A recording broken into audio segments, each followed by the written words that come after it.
ఈరోజు నాగపంచమి ఎపిసోడ్లో నాగేశ్వరి ప్రయోగించిన నాగవశీకరణ మంత్రానికి ఆకర్షితురాలైన వైశాలి, సంజీవిని వేరు ద్వారా తిరిగి శక్తులు పొందిన కరాళి.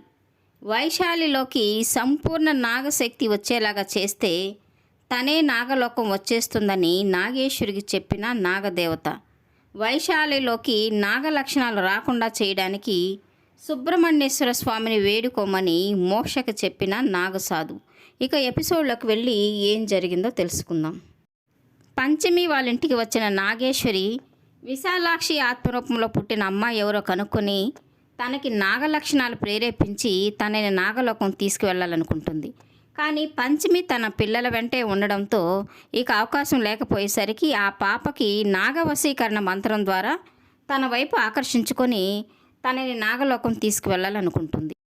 ఇక అక్కడే కూర్చొని నాగవశీకరణ మంత్రాన్ని జపిస్తూ ఉంటుంది. నిద్రపోతూ ఉన్న వైశాలికి నాగవశీకరణ మంత్రానికి ఆకర్షితమయ్యి నన్ను ఎవరో పిలుస్తున్నట్లు అనిపిస్తుందని నిద్రలో నుంచి లేచి నేరుగా నాగేశ్వరి జపం చేసుకుంటున్న దగ్గరికి వస్తుంది. నాగేశ్వరి తనను చూసిన వెంటనే తను పాముగా మారిపోతుంది.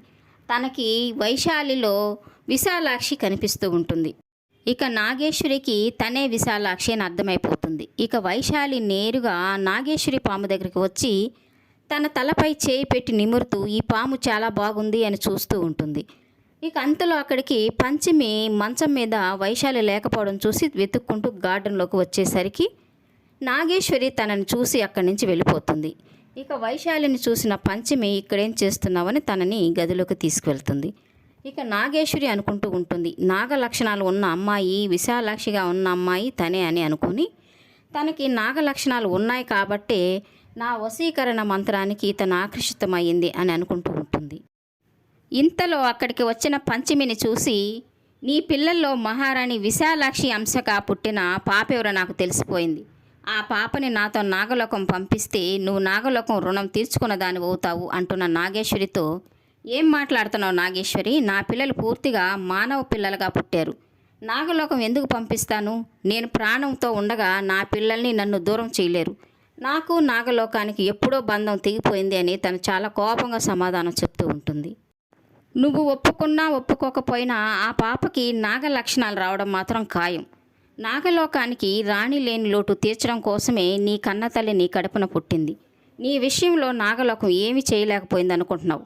నువ్వు నీ కూతుర్ని కాపాడుకోలేవు అని అంటూ ఉన్న నాగేశ్వరితో, ఒక తల్లిగా నా బిడ్డల్ని ఎలా కాపాడుకోవాలో నాకు బాగా తెలుసు నాగేశ్వరి, ఇక్కడి నుంచి వెంటనే వెళ్ళిపో, నా కంటికి మాత్రం కనిపించకు అని అంటూ ఉన్న పంచమితో, నువ్వు వెళ్ళు అనగానే వెళ్ళిపోతాననుకో పంచమి, నేను వెళ్ళడం అంటూ జరిగితే నీ కూతురుగా పుట్టిన మా మహారాణి విశాలాక్షిని తీసుకునే వెళ్తాను అని నాగేశ్వరి సమాధానం చెప్తూ ఉంటుంది. నా ప్రాణం పోయిన ఆ పని జరగనివ్వరు నాగేశ్వరి, ఇదే మన చివరి కలయిక కావాలి, మరోసారి చెప్పడం అంటూ ఉండదు, మళ్ళీ మనం కలవడం అంటూ జరిగితే మన ఇద్దరిలో ఒకరం మాత్రమే మిగులుతాం అని పంచమి చాలా కోపంగా సమాధానం చెప్పి ఇక అక్కడి నుంచి వెళ్ళిపోతుంది. మోక్ష నాగసాధును కలిసి, మీరు తప్ప మాకు మరొక మార్గం లేదు స్వామి, మీరే నా సమస్యకు పరిష్కారం చూపాలి, ఈ కష్టాల నుంచి మీరే నన్ను గట్టెక్కించాలి అంటూ ఉన్న మోక్షతో, కష్టాలు మానవులకి రావడం సహజం మోక్ష, వాటికి అంతం అంటూ ఉండదు, మన శరీరం ఉన్నంత వరకు మనకు ఏదో ఒక సమస్య వస్తూనే ఉంటుంది అంటున్న నాగసాధువుతో, పంచమిని నేను కాపాడుకోవడానికి, పంచమి నన్ను బ్రతికించుకోవడానికి మేము పడిన కష్టాలనే మీకు తెలుసు స్వామి. ఇప్పుడు మాకు ఒక పెద్ద సమస్య వచ్చింది స్వామి, మాకు పుట్టిన కవల పిల్లల్లో ఒక పాప నాగలోకం వెళ్ళిపోవాలంట, తనకి నాగశక్తులు వచ్చి మాకు దూరం అయిపోతుందంట. ఆ ఇద్దరు పిల్లలు మాకు 2 కళ్ళు స్వామి, ఎంతో ముద్దుగా పెంచుకున్నాం, ఒకరిని నాగలోకం పంపించాలంటే మేం ప్రాణాలతో ఉండము అని అంటూ ఉన్న మోక్షతో, దైవ నిర్ణయం అదే అయితే తప్పదు మోక్ష, అసలు నిజానికి పంచమి నాగలోకం వెళ్ళిపోవాలి, నీతో బంధం తెంచుకోలేక తను ఇక్కడే ఉండిపోయింది, నాగలోకానికి న్యాయం జరగడం కోసమే మీకు కవలలు పుట్టింటారు, ఆ బాధ్యత నెరవేర్చాల్సింది పంచమి, తను నాగలోకం వెళ్ళలేకపోయింది కాబట్టి తన కడుపున పుట్టిన బిడ్డ ద్వారా నాగలోక రుణం తీర్చుకోమని దేవుడు ఒక అవకాశం ప్రసాదించి ఉంటాడు.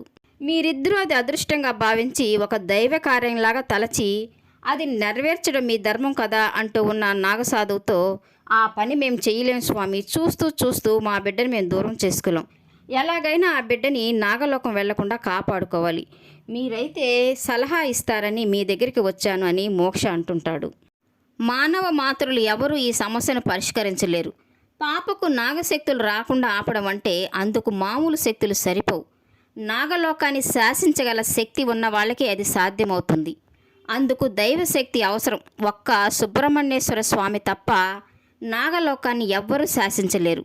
నాగలోకం కూడా పూజించే ఆ సుబ్రహ్మణ్యేశ్వర స్వామి చెబితేనే నాగదేవత వింటుంది. కానీ ఆ సుబ్రహ్మణ్యేశ్వర స్వామి దర్శనం జరగాలంటే ఆ స్వామికి వాళ్ళు పరమ భక్తులై ఉండాలి అని చెప్తున్న నాగసాధువుతో పంచమి పరమ భక్తురాలు స్వామి సుబ్రహ్మణ్యేశ్వర స్వామికి తను ఎప్పుడూ ఆ దేవుణ్ణే కలవరిస్తూ తను పూజిస్తూ ఉంటుంది అని చెప్తూ ఉన్న మోక్షతో, నాకు తెలుసు మోక్ష, పంచమి ఆ శివయ్య వరపుత్రిక నాగకన్య కాబట్టి స్వతహాగా సుబ్రహ్మణ్యేశ్వర స్వామి భక్తురాలై ఉంటుంది. నా దృష్టిలో తను ఒక కారణ జన్మరాలు. మీరు వెంటనే సుబ్రహ్మణ్యేశ్వర స్వామిని ఆరాధించడం మొదలుపెట్టండి. ఏకాగ్రతగా స్వామిని స్మరించుకుంటూ మీ బాధను మొరపెట్టుకుంటే ఆ స్వామి తప్పకుండా వింటాడు, మీ కష్టాన్ని తీరుస్తాడు అని నాగసాధు మోక్షతో చెప్తాడు.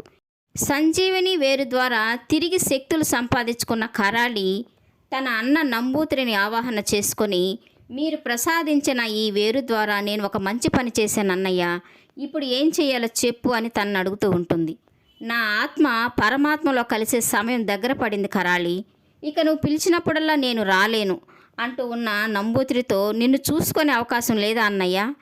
చెప్తుంటే బాధగా ఉందన్నయ్య, మరోవైపు నీ ఆత్మకు ముక్తి లభిస్తున్నందుకు సంతోషంగా కూడా ఉంది అని చెప్తుంది. ఇదే నా చివరి సలహా కాబోతుంది చెల్లెమ్మ. ఈ వేరుకు తిరిగి శక్తి వచ్చి ఉంటుంది. దానితో పంచమి కడుపున నాగాంశంతో పుట్టిన బిడ్డను నువ్వు ఆకర్షించు. అలాగే గరుడ శక్తితో పుట్టిన జ్వాలా బిడ్డను కూడా నీ ఆధీనంలో ఉంచుకో.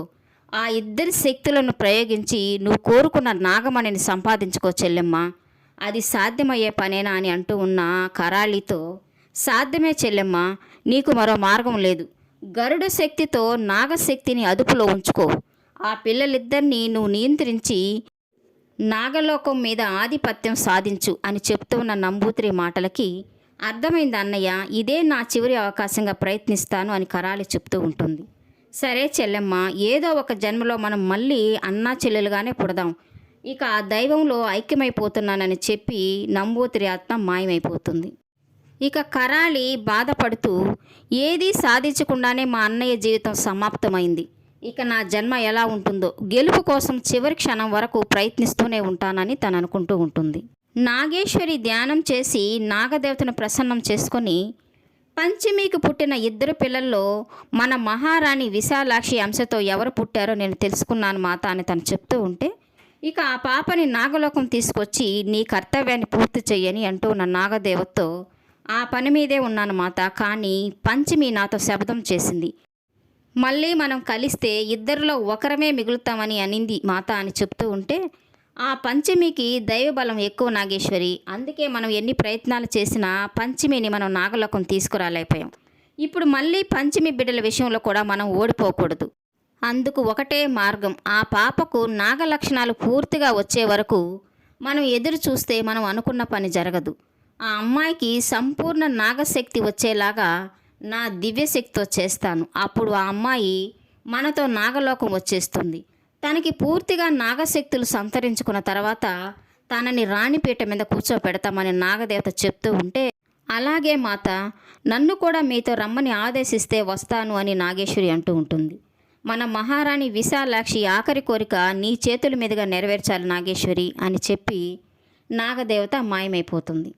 మోక్ష కోసం ఎదురు చూస్తున్న పంచమి తను రాగానే నాగసాధును కలిశారా, ఏం చెప్పారు అని తను అడుగుతూ ఉంటుంది. ఇక ఇంతలో అక్కడికి వచ్చిన వైదేహి, ఎక్కడికి వెళ్ళావు మోక్ష, ఏ విషయం మాతో చెప్పడం లేదు, నీకేదైనా కష్టం వస్తే మాకు చెప్పు మోక్ష అని అంటూ ఉన్న వైదేహితో, అలాగే అమ్మా, ఏ కష్టం వచ్చినా మొదట నీకే చెప్తాను, ప్రస్తుతానికి మీరు తీర్చవలసిన ప్రాబ్లమ్స్ ఏమీ లేవు అని తను చెప్తూ ఉంటాడు. పిల్లల విషయంలో నువ్వు పంచమి చాలా బాధపడుతున్నారని అర్థమవుతుంది, మాకు తెలియని రహస్యం ఏముంది మోక్ష అని వైదేహి అడుగుతూ ఉంటుంది. ఈ వీడియో నచ్చినట్లయితే లైక్ చేయండి, సబ్స్క్రైబ్ చేయండి. ఈ సీరియల్పై మీ అభిప్రాయాన్ని కామెంట్ సెక్షన్లో మెన్షన్ చేయండి. Thank you for watching.